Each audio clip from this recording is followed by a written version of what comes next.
എന്താണ് ഒഡീസി?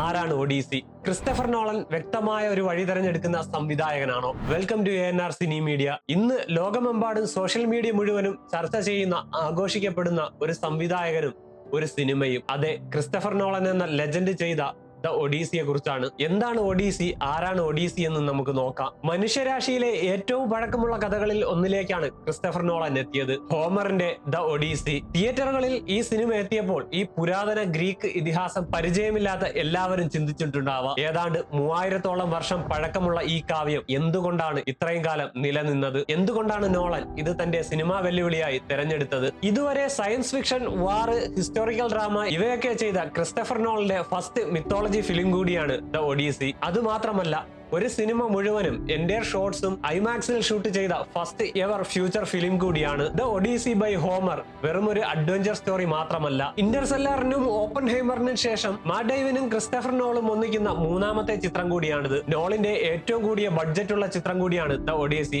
ഏകദേശം $250 മില്യൺ ആണ് ഈ മിത്തോളജി എപ്പിക്കിന്റെ ബഡ്ജറ്റ്. ഇനി നമുക്ക് ആരാണ് ഒഡീസി എന്ന് നോക്കാം. BC 750-നും 850-നും ഇടയിൽ പുരാതന ഗ്രീക്ക് കവി ഹോമർ രചിച്ചതാണ് എന്ന് വിശ്വസിക്കപ്പെടുന്ന ദ ഒഡീസി ആദ്യം വാമൊഴി കഥപറച്ചിലൂടെ കൈമാറ്റം ചെയ്യപ്പെട്ട ഒന്നാണ്. പിന്നീട് അത് 24 പുസ്തകങ്ങളിലായി 12,000 വരികളോടെ എഴുതപ്പെട്ടു. ദ ലിയാഡിന്റെ തുടർച്ചയാണ് ഈ കവിത. ദശാബ്ദക്കാലം നീണ്ടുനിന്ന ട്രോജൻ യുദ്ധമാണ് ദ ലിയാഡ് വിവരിക്കുന്നത്. ദ ലിയാഡ് ട്രോയുടെ പതനത്തോടെ അവസാനിക്കുമ്പോൾ യുദ്ധം ഇതിനോടകം ജയിച്ചു കഴിഞ്ഞാണ് ദ ഒഡീസി തുടങ്ങുന്നത്. ഇതിലെ നായകൻ ഇത്താക്കയിലെ രാജാവായ ഒഡീസിയസ് ആണ്. ബുദ്ധിയിലും തന്ത്രപരമായ മികവിലും പ്രശസ്തനായ അദ്ദേഹം പ്രസിദ്ധമായ ട്രോജൻ കുതിരയിലൂടെ ഗ്രീക്ക് വിജയം ഉറപ്പിച്ചതിനു ശേഷം വേഗത്തിൽ തന്റെ രാജ്യത്തേക്ക് മടങ്ങുമെന്ന പ്രതീക്ഷയിൽ കപ്പൽ കയറുന്നു. പക്ഷേ അദ്ദേഹത്തിന്റെ യാത്ര ദശാബ്ദകാലത്തെ അതിശയകരമായ അപകടങ്ങൾ നിറഞ്ഞ ഒഡീസിയയായി മാറുന്നു. ദ ഒഡീസി എന്ന എപ്പിക് നോളൻ സ്ക്രീനിൽ പുനഃസൃഷ്ടിക്കുമ്പോൾ സാഹസികത, ദുരൂഹത, ട്രാജഡി, പ്രണയം, ഹൊറർ, സൈക്കോളജി എന്നിങ്ങനെ കഥാഘടനയിൽ നോളന്റേതായ ചില അഡിഷനുകളും കൊണ്ടുവന്നിട്ടുണ്ട്. അദ്ദേഹത്തിന്റെ അഡാപ്റ്റേഷനിൽ മാറ്റ് ഡാമൻ ഒഡീസിയസ് ആയും ആൻ ഹതാവെ പെനലോപ്പായും ടോം ഹോളണ്ട് ടെലിമക്കാസ് ആയും അഭിനയിക്കുന്നു. ക്രിസ്റ്റഫർ നോളൻ ഒരു പുരാതന ഇതിഹാസത്തെ ഒരു ഫാന്റസിയായി അവതരിപ്പിക്കുന്നതിന് പകരം ദൈവിക ഇടപെടലുകളെ പ്രകൃതി പ്രതിഭാസങ്ങളിലൂടെ ചിത്രീകരിച്ചത് കൊണ്ട് തന്നെ നോളൻ കഥയെ റിയലിസ്റ്റിക് ആയാണ് സമീപിച്ചിട്ടുള്ളത്. അത്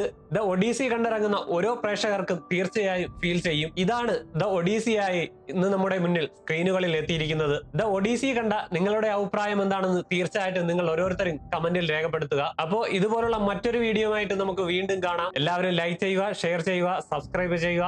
പോകുന്ന വഴിക്ക് ആ ബെൽ ബട്ടൺ കൂടി ഒന്ന് അടിക്കാൻ മറക്കരുത്. ഇത് ANR cine media. Stay tune.